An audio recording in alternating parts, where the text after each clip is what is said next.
জয়গুরু। Supriya সৎসঙ্গী Pandabeswar channel থেকে আমি সুপ্রিয়া সকলকে জানাই আন্তরিক আনন্দিত জয়গুরু। আজকের ইষ্ট প্রসঙ্গে আলোচনা করব শ্রী শ্রী ঠাকুরের কিছু কথা ও বাণীসমূহ। আমরা আমাদের জীবনে পরম প্রেমময় শ্রী শ্রী ঠাকুরকে গ্রহণ করেছি, তার পঞ্চনীতি মেনে চলারও যথেষ্ট চেষ্টা করে চলেছি। পরম প্রেমময় শ্রী শ্রী ঠাকুর মনুষ্য জীবনকে সুন্দর ও বাঁচাবার জন্য পঞ্চনীতি দিয়ে গেছেন। আমরা সকলেই জানি যজন, যাজন, ইষ্টভৃতি, সস্তয়নী ও সদাচার। তাই প্রথম যে নীতি যজন।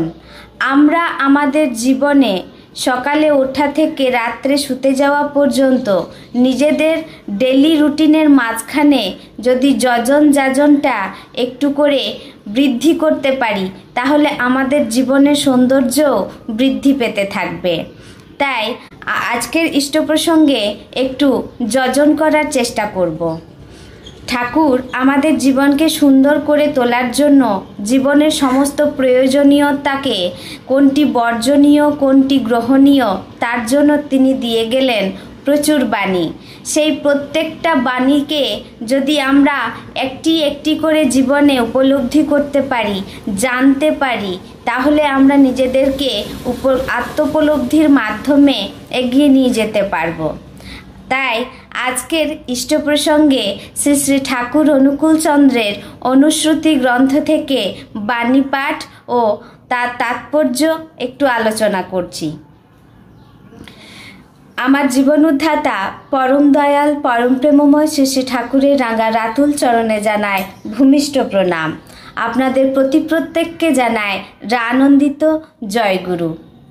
শ্রী শ্রী ঠাকুরের অনুশ্রুতি প্রথম খণ্ড পুরুষ ও নারী অধ্যায়ের 43 ও 44 নম্বর বাণী পাঠ করছি তাৎপর্য সহ।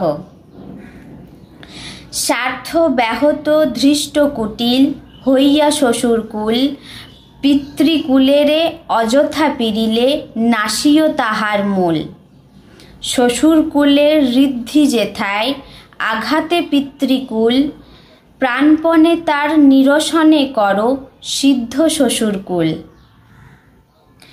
তাৎপর্য: শ্বশুরকুলের কেউ যদি পিতৃকুলকে অপমান, নির্যাতন কিংবা শোষণ করে স্বার্থ চাহিদা পূরণের চেষ্টা করে, বধূ সেখানে তার আপন মনোবল, উপস্থিত বুদ্ধি ও সেবামুখর চলনে সেই সমস্যার মূলে থাকা অহং, ঈর্ষা ও হীনমন্যতার বিষকে নিঃশব্দে নষ্ট করবে।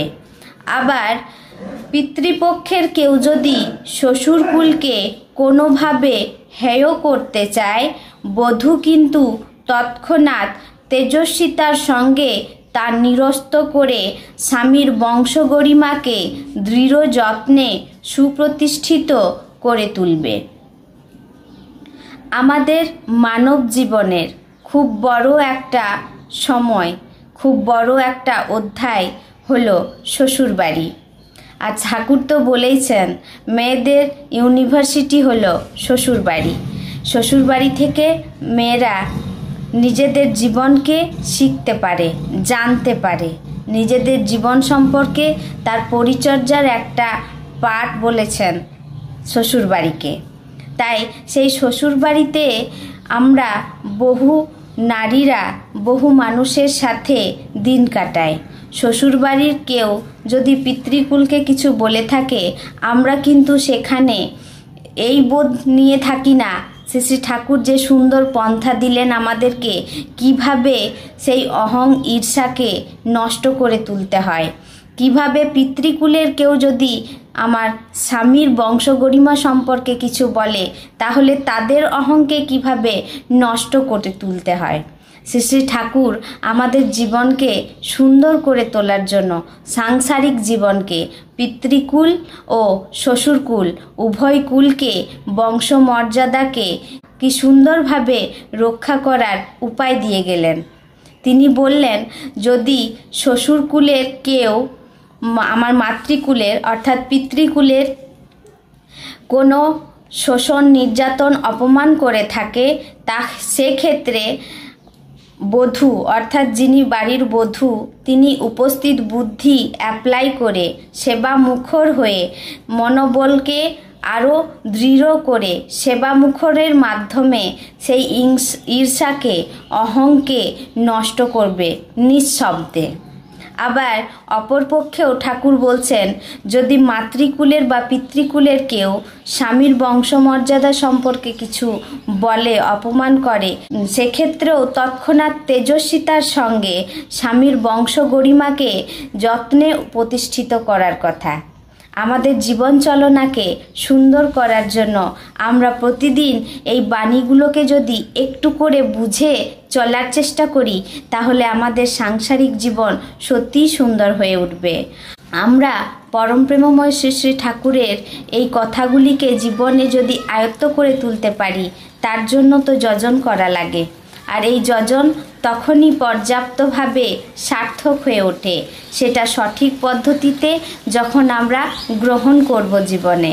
তাই শ্রী শ্রী ঠাকুরের বলাগুলি আজকের এই ভিডিওর মাধ্যমে আলোচনা করার প্রচেষ্টা করলাম।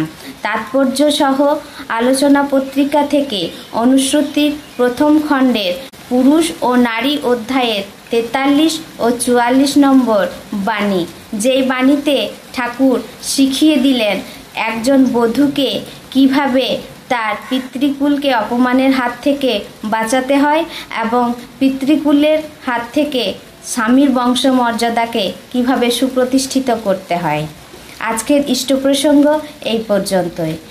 পরমপিতা রাঙ্গা রাতুল চরণে সকলের সর্বাঙ্গীন মঙ্গল প্রার্থনা করি। সবাই ভালো থাকুন, সুস্থ থাকুন, আনন্দে থাকুন।